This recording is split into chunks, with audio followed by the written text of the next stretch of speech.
सत्यनारायण व्रत कथा।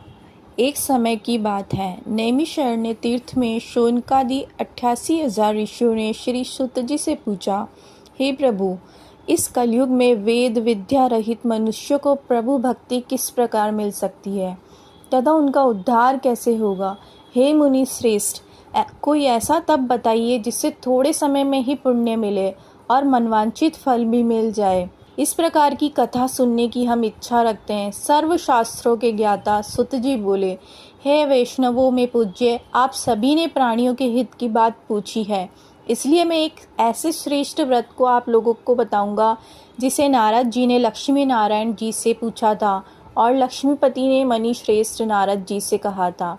आप सब इसे ध्यान से सुनिए। एक समय की बात है, योगीराज नारद जी दूसरों के हित की इच्छा के लिए अनेक लोकों में घूमते हुए मृत्यु लोक में आ पहुँचे। यहाँ उन्होंने अनेक योनियों में जन्मे प्राय सभी मनुष्यों को अपने कर्मों द्वारा अनेक दुखों से पीड़ित देखा। उनका दुख देख नारद जी सोचने लगे कि कैसा यत्न किया जाए जिसके करने से निश्चित रूप से मानव के दुखों का अंत हो जाए। इसी विचार पर मनन करते हुए वह विष्णु लोक में गए। वहाँ वह देवों के ईश नारायण की स्तुति करने लगे, जिनके हाथों में शंख चक्र गदा और पद्म थे, गले में वरमाला पहने हुए थे। स्तुति करते हुए नारद जी बोले, हे भगवान, आप अत्यंत शक्ति से संपन्न हैं। मन तथा वाणी भी आपको नहीं पा सकती। आपका आदि मध्य तथा अंत नहीं है। निर्गुण स्वरूप सृष्टि के कारण भक्तों के दुख को दूर करने वाले हैं। आपको मेरा नमस्कार है। नारद जी की स्तुति सुन विष्णु भगवान बोले, हे मुनि श्रेष्ठ, आपके मन में क्या बात है? आप किस काम के लिए पधारे हैं, उसे निसंकोच कहो।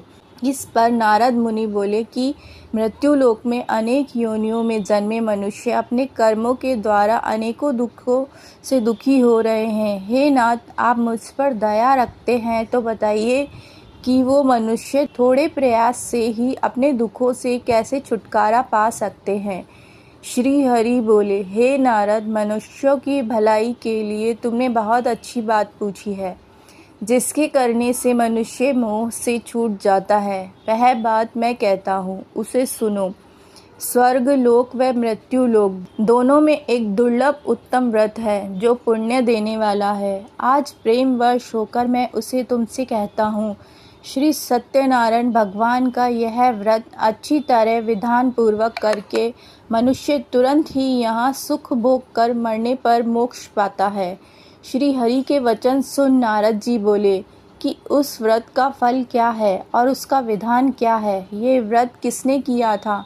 इस व्रत को किस दिन करना चाहिए? सभी कुछ विस्तार से बताइए। नारद की बात सुनकर श्री हरि बोले, दुख व शोक को दूर करने वाला यह सभी स्थानों पर विजय दिलाने वाला है। मानव को भक्ति व श्रद्धा के साथ शाम को श्री सत्यनारायण की पूजा धर्म परायण होकर ब्राह्मणों व बंधुओं के साथ करनी चाहिए। भक्ति भाव से ही नैवेद्य केले का फल, घी, दूध और गेहूं का आटा सवाया ले। गेहूं के स्थान पर साठी का आटा, शक्कर तथा गुड़ लेकर भी सभी भक्षण योग्य पदार्थों को मिलाकर भगवान का भोग लगाएं। ब्राह्मणों सहित बंधु बांधवों को भी भोजन कराएं। उसके बाद स्वयं भोजन करें। भजन कीर्तन के साथ भगवान की भक्ति में लीन हो जाएं। इस तरह से सत्यनारायण भगवान का ये व्रत करने से मनुष्य की सारी इच्छाएं निश्चित रूप से पूरी होती है। इस कलिकाल अर्थात कलयुग मृत्यु लोक में मोक्ष का यही एक सरल उपाय बताया गया है। इति श्री सत्यनारायण व्रत कथा। बोलिए श्री सत्यनारायण भगवान की जय।